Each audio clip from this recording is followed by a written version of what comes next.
I just found my wife outside. I'm sitting here freaking out. It's 3:17 a.m.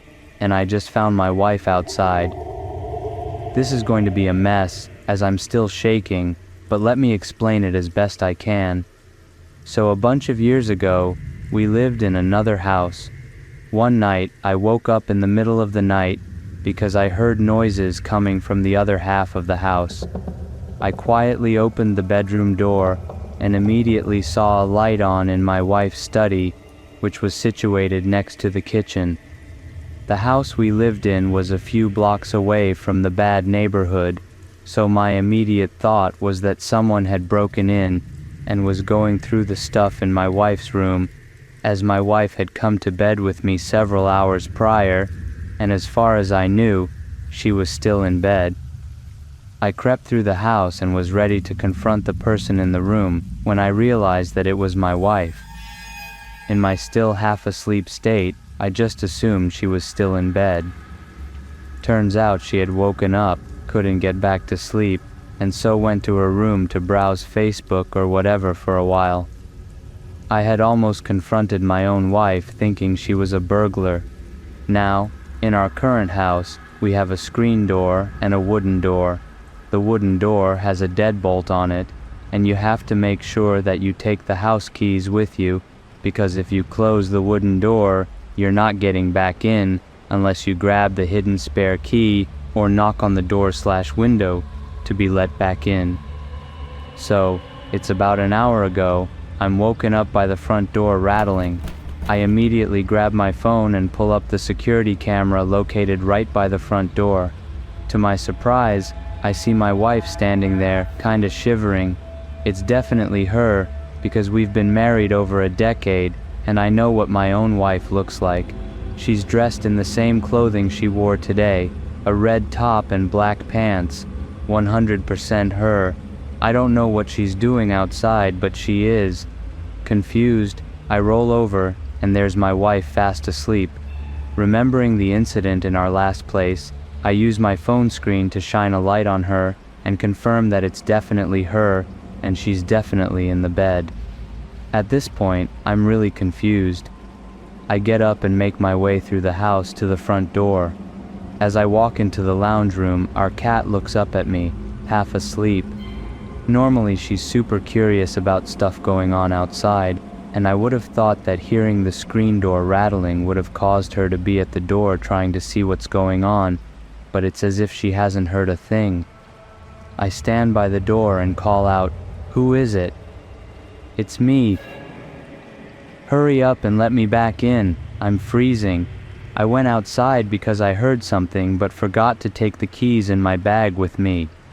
That absolutely sounds like my wife. Accent, intonation, knowledge about where her set of keys are, everything. But I'm not convinced, because I've just seen her sleeping in the bed with my own eyes. "Hold on a second," I tell her. Now I'm heading back through the house and into the bedroom. I wake up my wife and say, "This is really fucking weird. You have to see this." I open the camera app and show her the front door. She's still at the door, looking around, wondering what I'm doing, because all I need to do to let her back in is turn the handle on the deadbolt and open the door. My wife says, "What the fuck? When was that recorded?" I tell her it's not. This is live. "You're standing outside by the front door. I just went down there and asked who it was, and your voice told me it was you, and that I should let you back in because you're freezing, and you left your keys in your bag." My wife gets up and peers through the bedroom window, as you can just see the front door alcove from there. She gasps and pulls the curtain shut.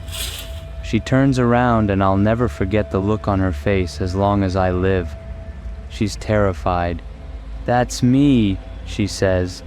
At this point, I'm freaked the fuck out. I'm wide awake. I'm speaking to my wife, and I'm physically touching her while trying to peer out the window with her. But there she is, standing outside in the very outfit she wore today. Same hair, same glasses, same everything. We walk into the lounge room and I grab the big torch I have. It's a big, sturdy metal, super bright light.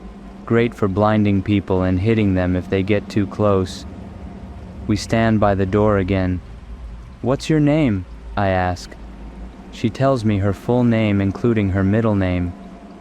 It's correct. "What's your birth date?" She tells me. It's also correct. "What did we have for dinner tonight?" She tells me this too, and tells me that I cooked it. This is right too. I can hear my real wife standing next to me, trying to control her breathing as she's scared out of her wits. I nudge her and whisper, "Ask her something only you would know."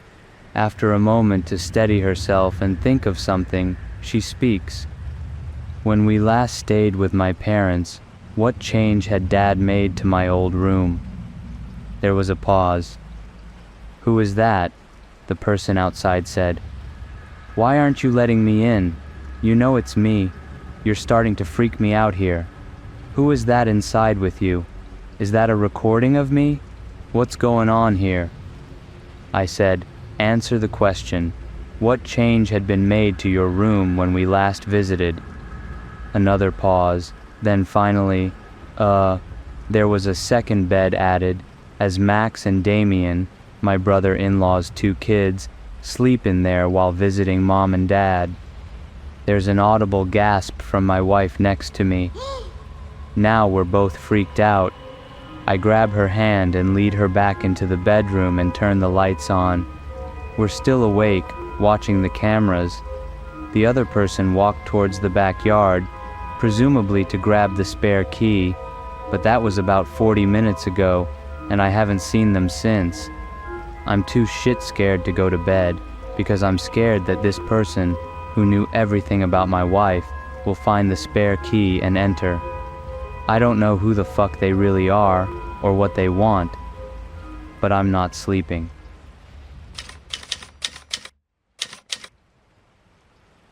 There's a death row inmate who we've executed over a dozen times. He won't stay dead. We killed Joseph Glass for the first time on August 18, 1999. I knew he was a strange case since day one. Never seen a guy so happy to die before. It was like we were doing him a favor. He refused the automatic appeal. He refused to be seen by a chaplain. He just wanted it over with. It had only taken a little over a year, and it was already time for him to make his appointment with God. He freaked me out just passing by his cell. He was like our very own Hannibal Lecter, the way he just stood there in the back of his cell, like he'd been waiting for you. The lights always burned out in any cell he was in, and maintenance had gotten tired of fixing them, not that he seemed to mind in the slightest. The darkness seemed to swallow his top half, and all I could see were the whites of his beady little eyes poking out of all that black. Billy drummed his baton against the bars.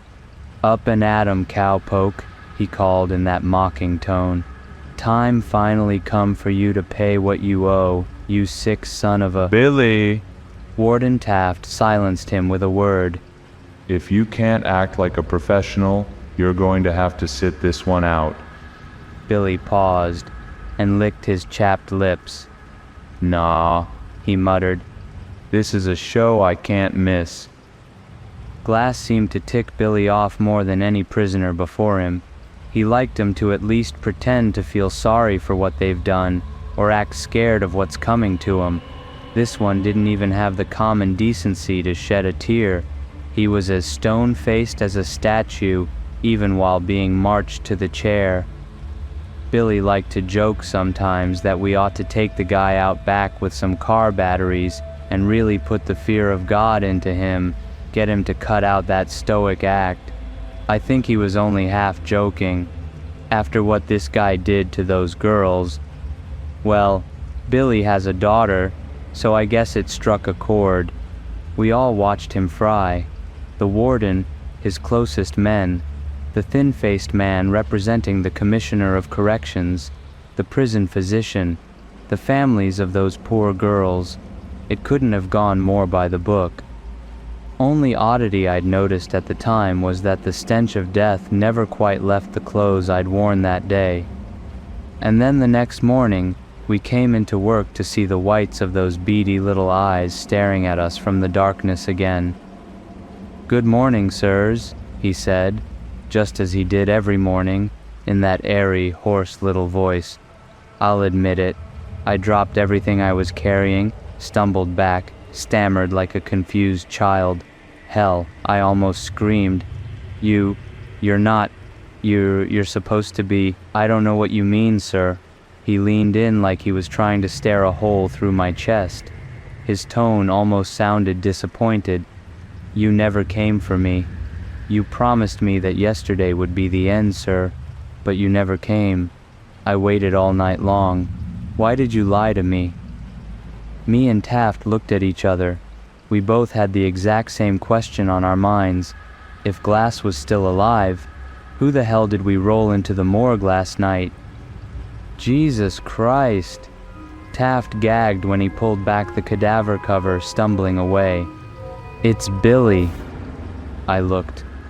I know I shouldn't have, but I couldn't help it. And I'll be forever haunted by the sight of my friend lying there on his back, mouth agape and cloudy eyes staring into the ceiling, open wide as if he'd spent his last moments in a state of terror. The public never found out what happened. The cover-up story was that poor Billy had been taken by cardiac arrest.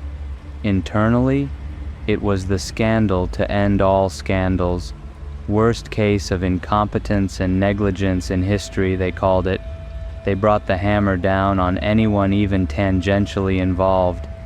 Me and Taft were out on our ears, and they would have prosecuted us too, but that would have required admitting it ever happened.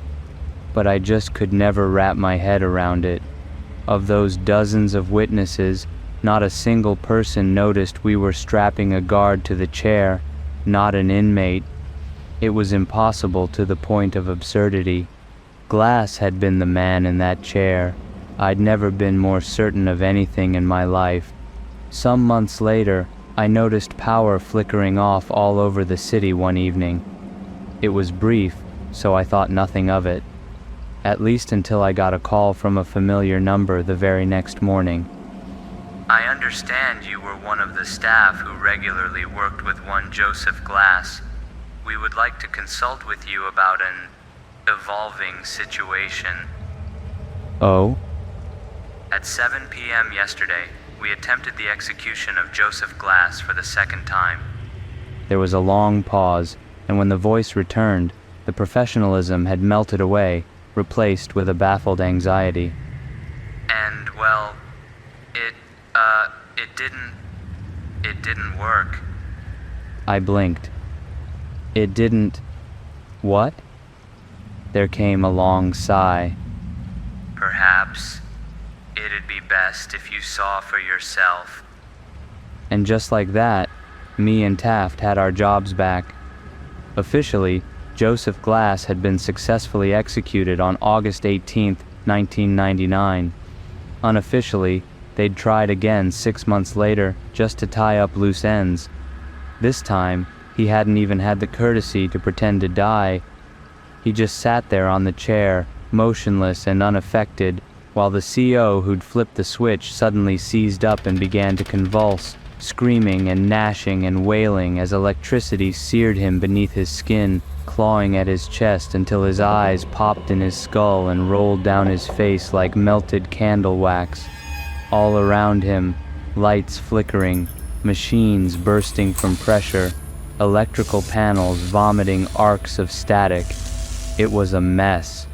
The feds were crawling all over this case now, from a department I've never heard of. Something about investigating preternatural activity. They told me Glass was refusing to speak with anybody but the COs who'd once cared for him. Being walked into that interrogation room almost made me feel like I, myself, was a convict being marched to his execution. Glass was staring at me when I walked in, like he'd been sitting there, motionless, waiting for me. I expected nothing less. I took a shuddering breath as I sat across from him. I'd sat across from serial killers and psychos before and showed no hint of fear, but how could I not now, sitting across from a man who can kill people without touching them? Glass. Officer Mendez. His tone betrayed no emotion. I had thought you'd abandoned me. I winced. No, Glass. I'd just been temporarily relieved. It's good to see you again. Would you like a glass of water? I offered it to him. He didn't even look at it. His eyes just bored into mine, relentless. I'm here to ask you a few questions. Silence. Okay, Glass, I need to know how you killed Billy and Kramer. I didn't, he replied. It did. It? The thing standing behind you. I didn't bother to turn around. I had enough experience with prisoners trying to trick me into looking the other way while they pulled off some half-baked escape plan. Glass, please, let's take this seriously, I replied. I've always treated you with respect, haven't I? You've never had any problems with me. Actually, I do. I have a problem with all of you. Oh? You here all believe that death is a punishment. There was the first hint of emotion I'd ever heard in his voice. It's not. It's freedom, the only freedom. You promised me that gift. You promised me you'd let me die. You've given it to so many other prisoners while leaving me behind. With all of your machines and your science and your knowledge, surely you can find a way, if anyone. My throat suddenly felt dry. I had to take a sip of the water myself and hoped it would quell my burning nerves. We're trying our best, Glass, but you have to work with us. It may help if you told us what exactly is preventing us from executing you.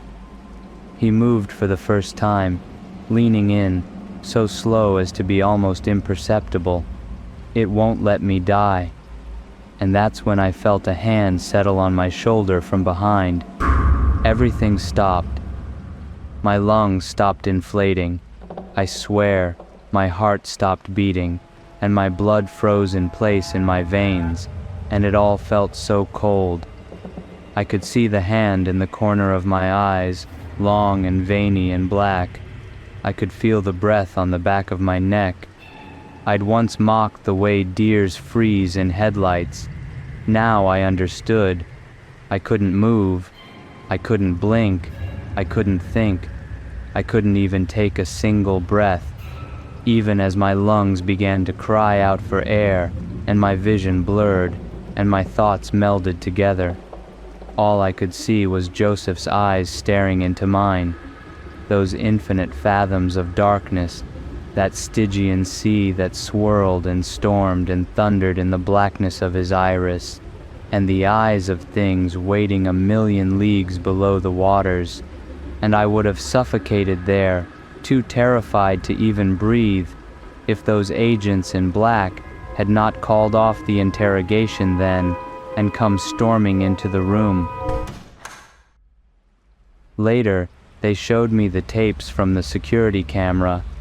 There'd been nothing behind me, nothing placing its thin hand upon my shoulder, nothing at all.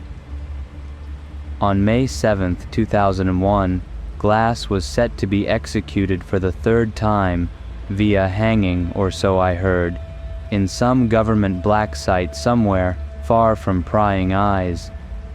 While it was set to happen, me and Taft were sharing glasses of scotch in his office, nominally to celebrate. Really, because we were scared. Taft always struck me as young at heart despite his years, but this was the first time the warden had ever looked truly, properly old. He watched the yard below as he had a drink. "Did I ever tell you why I chose this line of work, Mendez?" I shook my head, and he sighed. Back in '63, they found a woman's body in the back seat of a burnt-out car, in some state park near my neighborhood. A prostitute, one of her Johns, had chopped her up, burned all the evidence, and you know what got me, Mendez? Nobody cared. Nobody bothered to investigate. Who will notice one less hooker on the corner of Fifth Avenue, right? It didn't sit right with me. The way I see it, Mendez, every life matters, even the ones we try and cast aside. Everybody's got people who love them, and childhood memories and all that. Everybody deserves justice, no matter who they were. He set down his glass and looked me in the eyes. So I joined the force, got the case reopened, found the guy, and I watched him fry. And I like to imagine she was there watching too as he burned. There was a tense moment, and then a chuckle. Course, after that bullet to the hip in '71, I couldn't walk the beat anymore. But I've been just as happy here, watching justice be served. It makes me feel like there's some kind of karmic order to the world. Good deeds and bad deeds get repaid in kind. It was clear there was something lurking beneath his words, some unspoken thesis. Eventually, with old, wrinkled, tired eyes, he said it. I've thought about it, and if Glass doesn't die tonight, I'm finally going to retire, Mendez, he confessed. After what he did to those girls, what kind of order can there be in a world where a monster like that is just beyond justice? I was shocked. Warden Taft always struck me as an unmoving fixture. What would we do without him? He'll die, sir, I promised. It'll work this time. It has to. But he seemed deeply uncertain. With one last shuddering drink, he leaned forward. His eyes. He stared at my expression, as if desperate for me to understand, for me to know. Those things, in his eyes. Haven't you seen them? And at that moment, Taft was yanked up out of his chair. It was so sudden, so inexplicable, I could barely register what I was witnessing. Some unseen force lifted him 2 or 3 feet above the ground, dangling him there. He choked, coughed, and sputtered, desperate to gasp down air which would not come, and clawed at something around his neck which I could not see. He was hanging, I realized, and with wide, horrified eyes, the same as Billy's had been, he silently begged me for help. I sprang from my chair and wrapped my arms around his dangling legs. At first I tried to pull him down to the floor, but I realized it was only tightening the invisible noose around his neck. Then I tried lifting him as high as I could, which gave him some relief, but not much. Tears rolled down his face as it swelled and turned blue, and even though I could not see the noose, I could see the bruised purple skin where it had squeezed around his neck. All the while I screamed myself hoarse, "Help! Somebody, please! Jesus Christ, we need help in here!" But nobody came, and all of a sudden, some unseen force seemed to sweep my feet out from under me. I dropped like a bag of bricks, but I was so startled I maintained my grip around the warden's legs. I fell and yanked him down with me, and his body suddenly jolted with a sickening crack. It took me a while to manage the courage to look up at him. His neck had been stretched far too long, and his head was bent to the side at almost a 90-degree angle. Eyes wide, round and bloated tongue hanging from dry lips. And then whatever force had suspended him disappeared, and his body fell upon me while I screamed and screamed. I came bursting from his office to find my co-workers casually chatting and working just outside. Somehow, despite all my screaming and begging while Taft was dying, none of them had heard a thing. I took a page from Taft. I wanted out. We were dealing with something unholy here, something whose tendrils could reach any distance, and my life, who knows, maybe even my soul, was a hazard. But the agents in the sharp suits made one thing clear. If I refused to cooperate, well, I would make the perfect scapegoat for the murder of Warden Taft. I was marched into the interrogation room to find a Joseph Glass, who had abandoned all pretense of humanity. His eyes had darkened to a pure black, or perhaps he had no eyes at all, only windows into some place of outer darkness. I was shaking like a leaf as I sat in front of him, feeling more like a prisoner than he was. Mr. Glass." No reply. I shuddered, trying to focus on my little piece of paper to distract myself from the blackness of his eyes. I have some questions I'm supposed to ask you. Is that okay?" Silence. I take a deep breath. "How old are you, Glass?" I thought it was just one of those basic questions. Conversation starters, really. I couldn't have prepared myself for his answer. "I am old, child." His voice was nothing like I remembered. It was deep and low and rumbling, like there were multiple people speaking in unison, and all were equally ancient. "Older than you could possibly know, older than this nation, and older even than the empire that once bore it." I had to fight the basic animal instinct to flee, focus on the questions, I thought.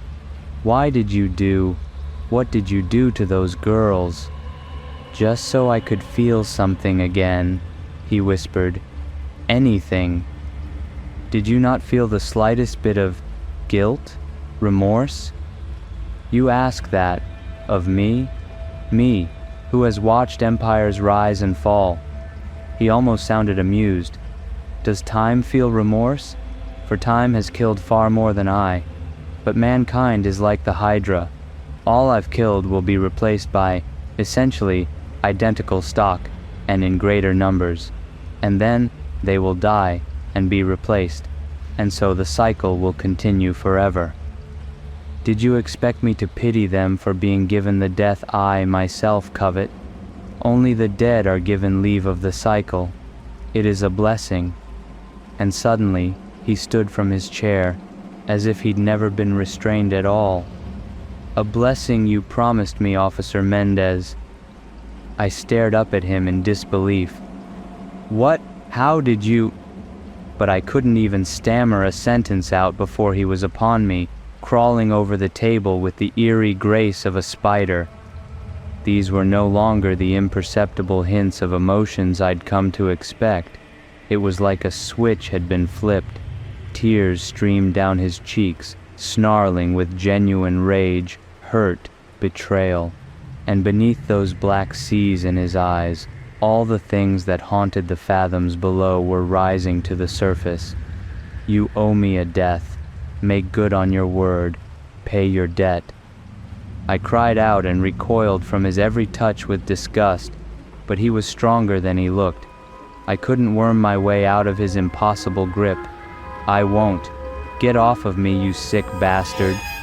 Do it. Pay me what you owe. It was like 1,000 different voices screaming in my ear. Straining and weeping, I locked my hands around his neck and pressed my thumbs against his throat, trying to strangle him. But instead, I could just feel that grip upon my own neck, squeezing the life out of myself as my lungs burned for air. Yet I kept pressing harder and harder, as if hoping I might somehow break through whatever unholy force was protecting him. And then those terrible hands grasped my shoulders again, and I was paralyzed by a terror that could be called nothing but ancient and primal. Like the thing standing behind me was the same force that had kept my ancestors huddled terrified in their caves 100,000 years ago, and every one of those voices was crying out to me through my very blood. And it pulled me from my chair, threw me as though I were weightless, and the next thing I knew, I was waking up in the infirmary. Once more, none of this was captured on the security camera. In the footage, I just enter the room and have a seat with strange, almost robotic movements. And then the both of us just sat there, staring at each other, without speaking, without moving, without blinking, for an hour. After this, Joseph Glass entered a catatonic state, and from then on refused to converse with even me. Now that my usefulness had ended, the agents discarded me like yesterday's trash. Don't even seem to care if I tell anybody. Who would believe me? I thought I'd gotten lucky, that my nightmare was over. I couldn't have been more wrong.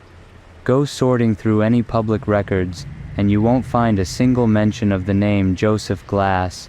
They've squirreled him away in that off-the-books black site and scrubbed away every other trace of him. I'd say he'd been unpersoned, if indeed he could ever be called a person at all. But they're still trying every execution method in the book. I don't know quite why. Maybe it's for research. I'm sure the US military would love to find the secret to making its men as unkillable as Glass. And besides, they're not the ones who have to deal with the consequences. On June 3, 2005, they tried a firing squad. I know this because me and my wife were out on our second honeymoon, slow dancing by the lake at night to our favorite song, when I felt a wetness against my chest. I looked down to see her eyes as gray and dull as foggy glass, and her chest shredded to Swiss cheese by rounds that made no sound. On December 23, 2012, they tried lethal injection. That was the day they found my son's car wrapped around a tree, and baffled coroners discovered that he was dead before the accident even occurred, his bloodstream polluted with pavilon and potassium chloride.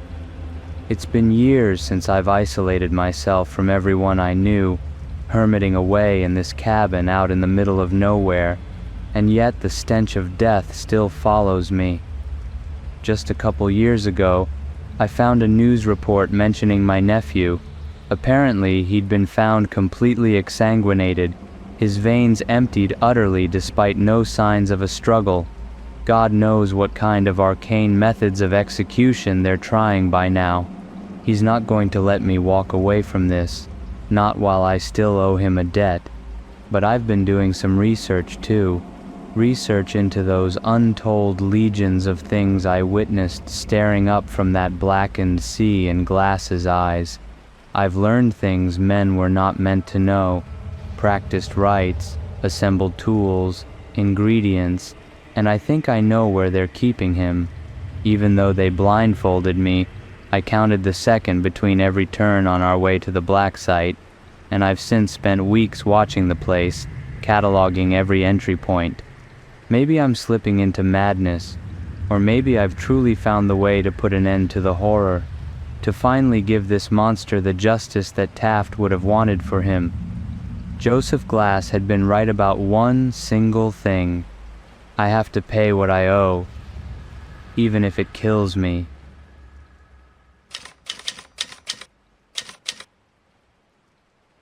My coworkers and I live in fear of winning a certain award. This year I was the nominee. I stared, mouth dry, heart pounding, at the message from my boss, that awful combination of words that my coworkers and I pray we never see. You're in the running for Employee of the Year. For him to send something so callous via email, that was just rubbing salt in the wound. My eyes glazed over the wall of text that followed. I didn't need to read the details. I'd cleaned enough of the prior winners off the walls and ceiling of the soundproofed break room to know exactly what the award entailed. After that initial, deep pang of fear faded, denial flooded in to take its place. I wasn't just hitting my sales quota, I was blowing it out of the damn water, selling big-ticket items daily. I never forgot to place the stickers with my barcode on the products either, so when my customers checked out and it was scanned at the register, the sales should have automatically been linked to my employee ID. We don't receive commission. There are other incentives to keep our sales up. I hadn't been watching the numbers because I knew I was making sales left and right. I would have never even dreamt that I was at risk. It was just a glitch with our computer system, I decided with a nervous laugh. It had to be something it could probably sort out in no time. When I finally regained control of my legs, I wobbled to my manager's office. There was no miscalculation, he assured me. It was my employee ID that ranked at the bottom. The barcodes never lie, Graham. He didn't even bother making eye contact. I was circling the drain figuratively, and if I didn't get my shit together, literally, soon enough. I begged him to review the camera footage. I knew he'd be able to see me making all those sales.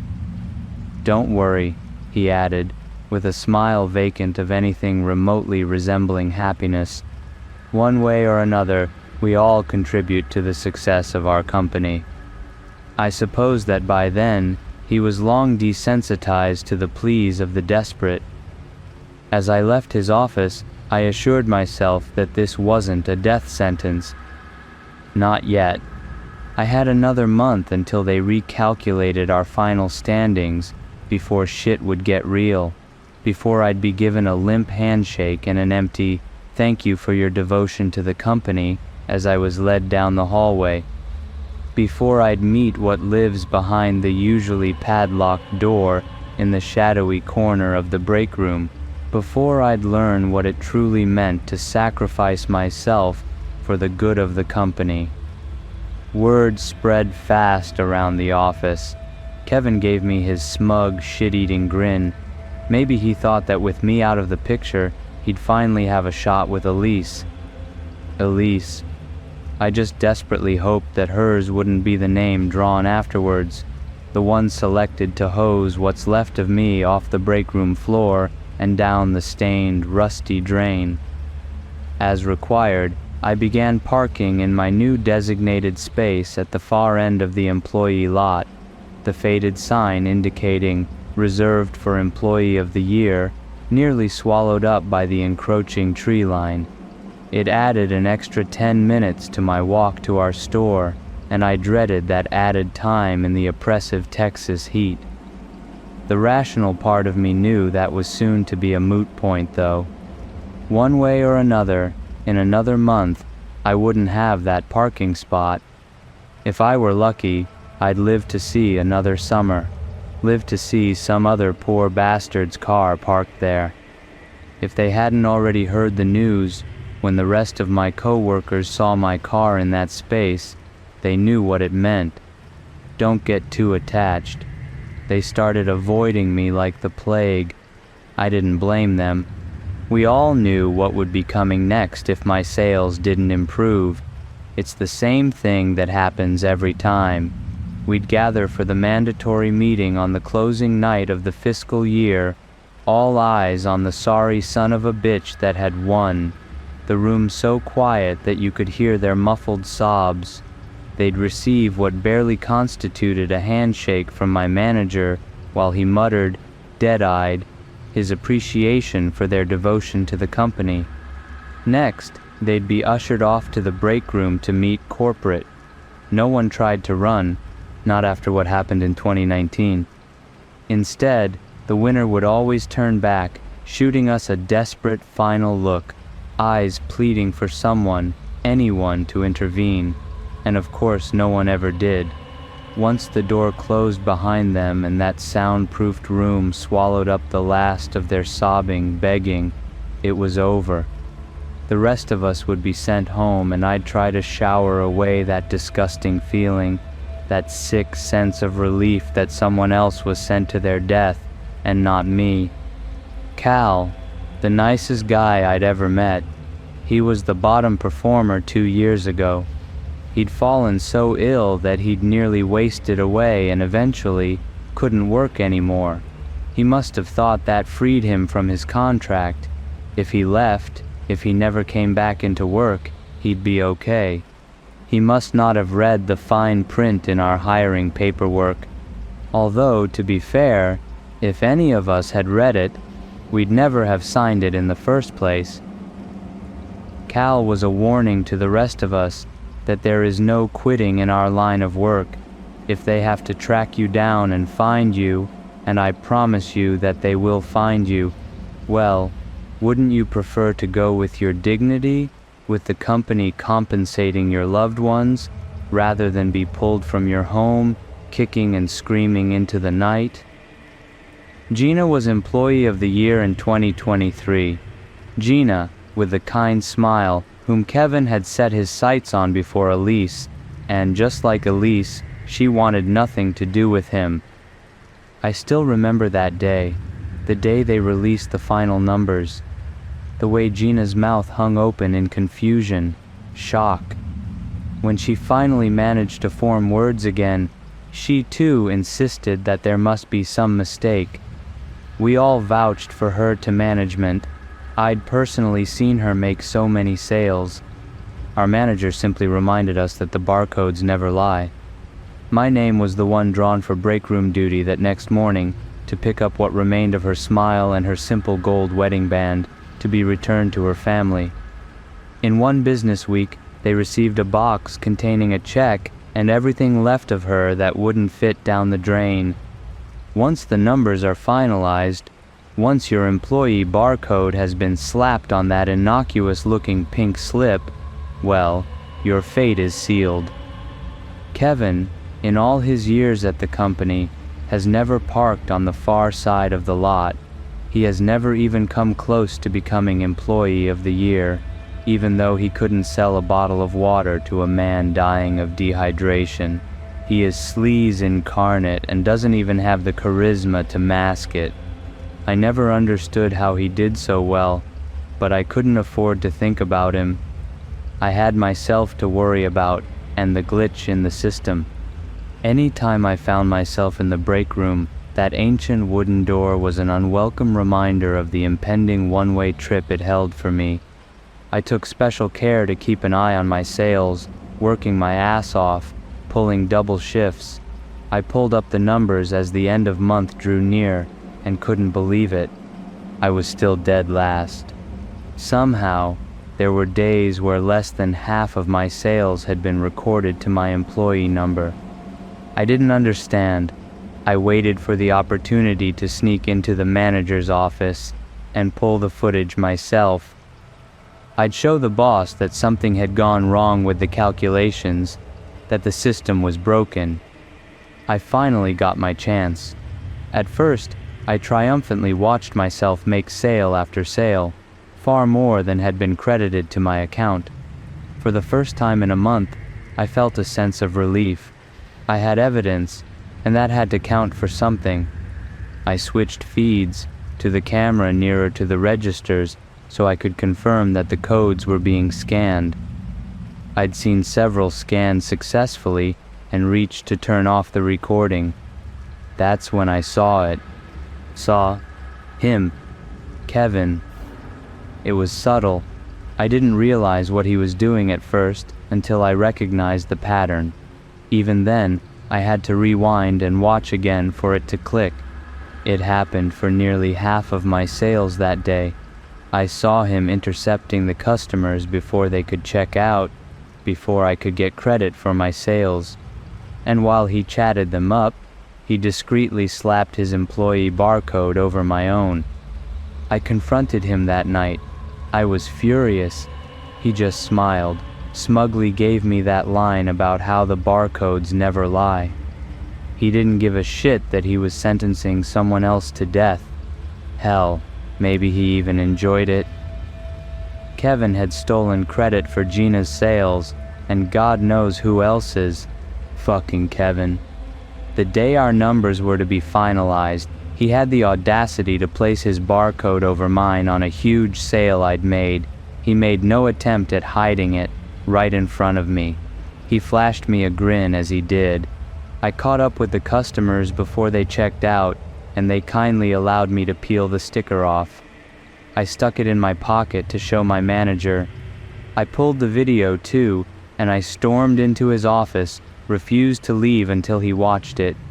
I studied him as his eyes moved across the screen, and if he was upset or shocked, he certainly didn't show it.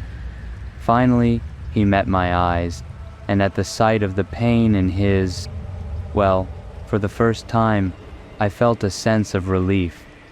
Until I realized why he looked so miserable. Until he whispered, "I'm sorry, Graham. Someone has to receive that award tomorrow. It's out of my hands." I wordlessly handed him that damn barcode sticker of Kevin's that I'd peeled off. He studied it for a long moment before he handed it back to me with a mere, "Why don't you hold on to this?" I told Elise what had happened over lunch, and as much as I appreciated her outrage on my behalf, I was already resigned to it. I'd mainly wanted to warn her because I had a sick feeling she'd be the one Kevin went after next. I'd be lying if I said I wasn't devastated when, that night, my boss called me into his office and informed me of the final standings. Yeah, I knew it was coming, but I guess it's just human nature to hold on to denial, hope, until the bitter end. For what felt like an eternity, we stared at each other in silence. The presence of the pink slip of paper lying on the desk between us said more than enough. Finally, my eyes drifted down to the form. He'd already signed, but the space where my barcode, the series of vertical lines spelling out my death sentence, should have been placed, was empty. I never knew how this part went, since it always took place behind closed doors. No one that ever filled out that form lived to tell the rest of us about it. "I need you to place a barcode here before I send the form to corporate," he said eventually. I opened my mouth for one final impassioned plea for my life, but he interrupted me. He spoke each word slowly, softly. "I'm leaving the room now. I need you to place a barcode here before I send the form to corporate." He stared at me for a long moment, waiting for my barely perceptible nod of acknowledgement before leaving me alone in the office. They processed the paperwork and announced the Employee of the Year that next day. Yes, I did feel a pang of guilt as I watched the smug grin fade. The blood drained from Kevin's face as he stared in shock at the outstretched hand of our manager, as he was thanked for his devotion to our company. I felt it again as I watched him plead all the way to the break room, as our manager spoke to him the same mantra we'd all heard before: "The barcodes never lie." But I thought of Gina, of the countless others, and by the time I heard the door slam behind him, the guilt was already gone. In its place, the relief of knowing the rest of us were safe. Well, at least until next year.